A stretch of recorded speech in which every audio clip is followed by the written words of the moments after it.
Salut les gars, ça bouge? Dans un futur proche, une grande guerre détruit le monde. Désormais, la Terre est un désert post-apocalyptique connu sous le nom de Terre perdue. Et tout ce qu'il reste de l'humanité vit dans une seule ville. Ils sont gouvernés par le suzerain et l'Église est chargée de maintenir l'ordre. Un jour, une femme nommée Grey est pendue pour sorcellerie, et l'exécutrice l'utilise comme exemple de ce qui arrive à ceux qui défient de l'Église. Après le départ de l'exécutrice, Grey utilise sa magie pour faire halluciner un soldat, lui faisant croire que c'est lui qui est pendu. Il tire sur la corde pour soi-disant se sauver et finit par libérer Grey. Il croit ensuite l'avoir à côté de lui et ouvre le feu, tuant par erreur un autre soldat. Quand l'exécutrice apprend cela, elle tue le soldat ensorcelé et mène les autres à la recherche de Grey. Pendant que le groupe fouille la pièce, Grey se cache dans l'ombre pour tuer les soldats un par un, jusqu'à ce qu'il ne reste que l'exécutrice. Grey parvient à la coincer en la menaçant avec un couteau, et l'exécutrice lui dit de le faire. Mais au lieu de lui offrir une mort rapide, Grey choisit de la pendre. Alors qu'elle s'éloigne, la foule s'écarte devant elle et l'appelle la sorcière qui ne pendra pas. Pendant ce temps, Boyce erre seul à cheval, mais s'arrête à un tunnel car il sent qu'il va être attaqué. Lorsqu'il le dit à voix haute, un groupe d'hommes sort de sa cachette et l'un d'eux essaie de voler le pistolet de Boyce. Cependant, un serpent à 2 têtes y est attaché et le tue immédiatement. Puis Boyce joint ses mains pour faire apparaître des armes et tue rapidement toute la bande avant qu'il ne puisse le toucher. Avant de partir, il reprend son serpent pour le ramener à Grey. Elle trouve refuge dans une tour et laisse de l'argent à une femme aveugle qui la reconnaît grâce à sa bonté. Plus tard, elle reçoit la visite de la reine et de Gérès, le capitaine de la surveillance. La reine veut acheter le pouvoir de se transformer en loup et paie avec des bijoux précieux. Grey ne refuse jamais personne et accepte la mission, expliquant qu'elle engagera un chasseur pour tuer un métamorphe et prendre son pouvoir. Son délai est la prochaine pleine lune, qui a lieu dans 6 jours. Tandis que Grey prépare ses lames pour partir, Gérès tente aussi d'acheter un vœu. Il veut que Grey échoue dans la mission de la reine. Il jure lui être loyal, mais pense que ce pouvoir la détruira. Grey ne le croit pas et pense qu'il est simplement jaloux. Mais comme elle ne refuse personne, elle accepte sa montre comme paiement. Ensuite, Grey utilise un sort pour observer les terres perdues et trouver ce dont elle a besoin.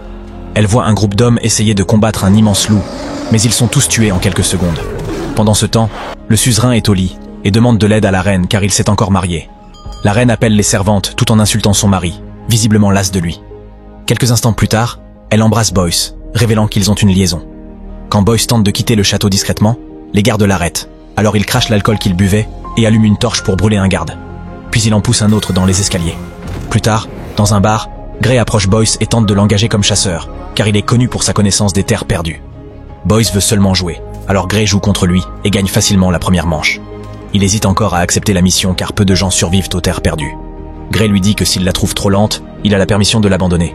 Boyce lui parle alors d'un grand loup vivant dans un lieu nommé Rivière-Crâne. Grey réalise que ce nom correspond à sa vision et promet de le payer avec la montre s'il l'y conduit.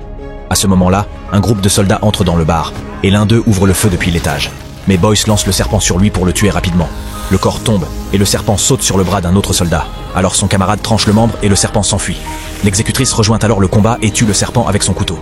Lorsqu'elle se retourne, Grey et Boyce ont déjà disparu. À l'église, le patriarche rappelle que les sorcières et les hérétiques doivent être traduits sans justice. La foule fait semblant de prier tout en faisant discrètement circuler un message au sujet d'un mouvement rebelle. Après la messe, il est révélé que le patriarche est au courant du message, et il remarque que Grey est devenu le symbole de la rébellion. L'exécutrice amène la femme aveugle et lui écrase la main jusqu'à ce qu'elle avoue que Gérès et la reine ont rendu visite à Grey. Le patriarche ordonne à l'exécutrice de retrouver Grey et de la forcer à avouer qu'elle manipule leurs dirigeants, avant de la pendre. Dans les terres perdues, Grey et Boyce campent pour la nuit. Boyce tente d'attraper un nouveau serpent, mais aucun ne lui convient. Pendant que Grey essaie de dormir, Boyce s'approche d'elle avec sa lame. Alors elle l'arrête avec son couteau. Cependant, il était là pour tuer le scorpion qui allait la piquer. Le lendemain, le duo atteint un poste de commerce tenu par les frères et sœurs Mara et Ross, de vieux amis de Boyce. Mara embrasse Boyce avant que le duo ne soit invité à entrer. Boyce explique qu'ils trouveront le métamorphe dans une semaine, et Grey dit qu'elle en a besoin dans quelques jours. Alors Boyce décide de prendre un raccourci très dangereux. Ce soir-là, Boyce et Mara deviennent intimes, et se plaignent de ne se voir qu'une fois par an. Au matin, quand le duo repart, Boyce avertit Mara que ces deux-là sont les seuls visages amicaux dans les terres perdues, et Grey remarque un squelette de bête dans une cage. Pendant ce temps, l'exécutrice et tous ses soldats ont commencé à fouiller les terres perdues en train. La reine va voir le patriarche, car il a autorisé l'usage du train sans la consulter, en plus d'avoir envoyé tous les soldats, laissant la ville vulnérable.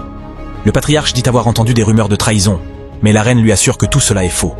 Plus tard, le patriarche appelle l'exécutrice à bord du train et lui dit qu'il a confirmé que la reine ment. Ils doivent donc attraper la sorcière rapidement.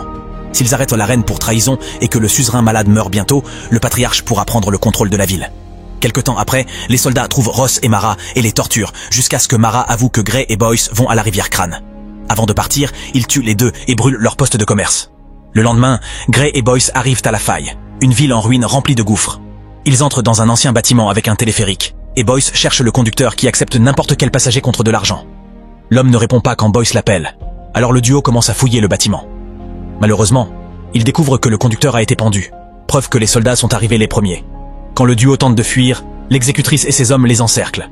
Ils sont prêts à laisser Boyce partir s'il leur livre Gray et montrent le corps de Mara comme preuve de leur sérieux.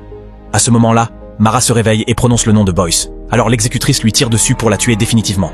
Furieux, Boyce ouvre le feu pendant que Gray se glisse en avant, abat un soldat et lui vole ses armes. Elle tire aussi, et ensemble, elle et Boyce tuent rapidement tous les hommes qui les entourent. Malheureusement, une horde de soldats se cache encore dans le train et sort maintenant pour rejoindre le combat. Boyce et Gray continuent à se battre et à tuer autant d'hommes que possible, mais les soldats arrivent en masse et leur nombre devient ingérable. De plus, Gray n'a plus de balles. Le duo tente alors de fuir.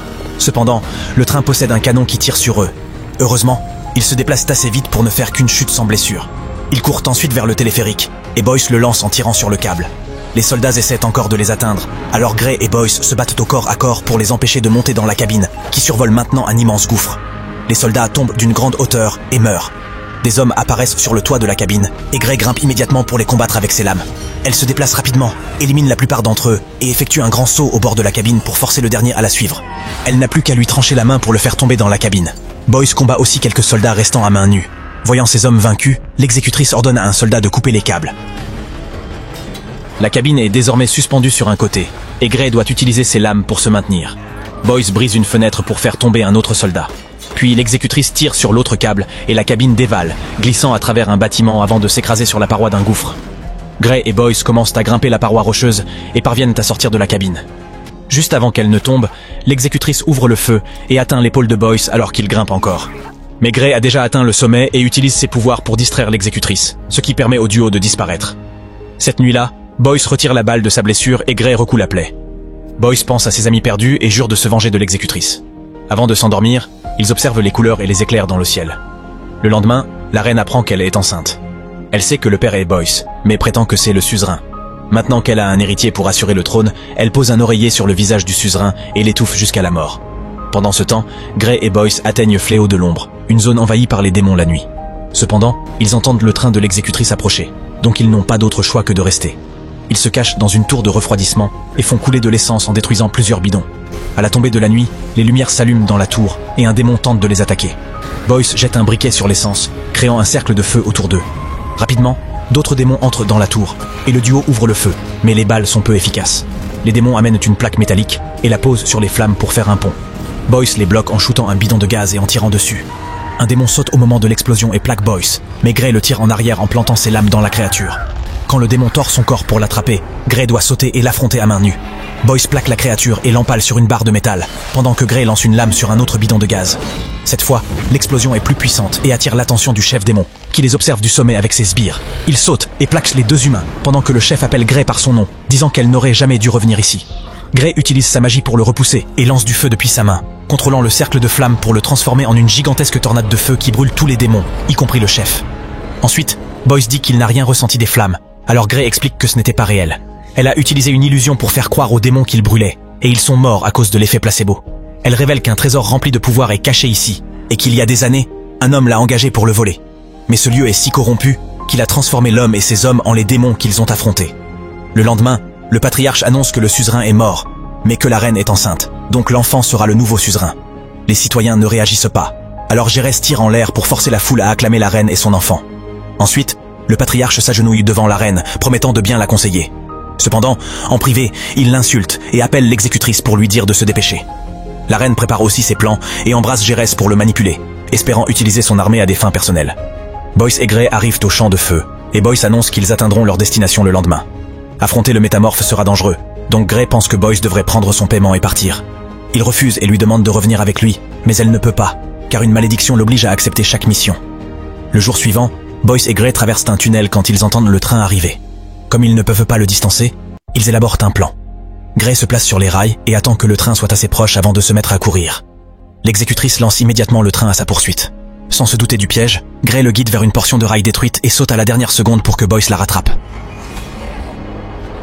Le train ne peut pas s'arrêter et tombe dans l'abîme, provoquant une explosion qui tue l'exécutrice et tous ses hommes. Quand le patriarche l'apprend, il tente de rassembler sa garde pour prendre le trône par la force. Cependant, Gérès et son armée l'encerclent soudainement pour le tuer, ainsi que ses derniers soldats, laissant la reine seule au pouvoir dans la ville. Ensuite, Gérès et la reine célèbrent leur victoire en devenant intimes. Le lendemain, Gray et Boyce arrivent à la rivière Crâne, une zone couverte des ossements des victimes du loup. Ils fouillent un vieux bâtiment et trouvent des signes de vie, mais personne en vue. Boyce dit à Gray qu'il devrait repartir, mais elle veut finir sa mission. À la tombée de la nuit, Gray recouvre ses doigts de griffes en argent et sort.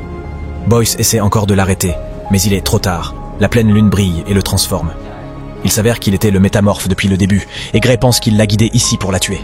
Le corps de Boyce grandit, ses vêtements se déchirent, et il devient un énorme loup. Gray lui lance la montre avant de l'attaquer avec les griffes d'argent. Mais Boyce est plus fort, et la projette facilement. Gray crée alors une illusion de voler d'oiseau pour le distraire et se cacher. Quand Boyce saute sur le grand oiseau, l'illusion s'efface, et révèle Gray en train de le poignarder. Boyce tente de se défendre, mais il est affaibli. Après quelques coups supplémentaires, Gray le met à terre. Il lève les bras dans un dernier effort, alors que Gray s'apprête à porter le coup final. Quelques secondes plus tard, Boyce se réveille couvert de cicatrices. Gray lui donne de l'eau et lui dit de se reposer. Il s'endort, et à son réveil, il se trouve enchaîné. On découvre que Gray avait caché de l'argent sous sa peau en recousant sa blessure, ce qui l'empoisonne depuis le début. Quand elle se prépare à le tuer, Boyce dit qu'il a un vœu et lui rappelle qu'elle ne peut refuser personne. Il souhaite qu'ils restent ensemble et chassent ensemble, pour ne plus être seuls. Gray accepte, tout en disant qu'il y a un prix. À ce moment, les nuages se dégagent et la lune force Boyce à se transformer. Gray commence alors à lui ouvrir la poitrine. Le lendemain matin, Gray dépose la montre sur la tombe de Boyce et part avec sa peau. En entrant dans la ville, les esclaves scandent son nom et les gardes tentent de les calmer, sans succès. Rapidement, la croix géante de l'église est renversée par les rebelles. Gray donne la peau à Gérès avec des instructions pour que la reine obtienne son pouvoir. Quand Gérès lui dit qu'elle a échoué sa mission, Gray explique qu'elle a tué l'amant de la reine et que désormais Gérès peut l'avoir, ce qui était son vrai souhait. Plus tard, la reine s'effondre en découvrant que la peau appartient à Boyce mort. Son but avait toujours été de devenir une bête pour être avec lui.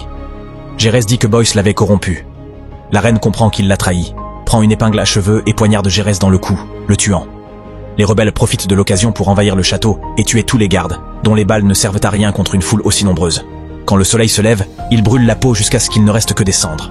En même temps, la tombe de Boyce commence à trembler. Quelque temps plus tard, Boyce, revenu à la vie, retrouve Gray avec l'intention de la tuer. Mais Gray lui avoue qu'elle a toujours su qu'il était l'amant de la reine. Elle a tout planifié pour que les rebelles puissent enfin vaincre leurs oppresseurs et que Boyce survive. À la fin, Boyce tente quand même de tirer, mais son arme échoue, alors il attaque avec un couteau. Gray esquive, et ils se retrouvent tous deux l'âme au cou de l'autre. Quand Gray lui rappelle que c'est ce qu'il avait souhaité, Boyce acquiesce, et le duo part ensemble pour voyager à travers les terres perdues. Abonne-toi et active les notifications pour ne pas manquer les prochaines vidéos. Merci d'avoir regardé.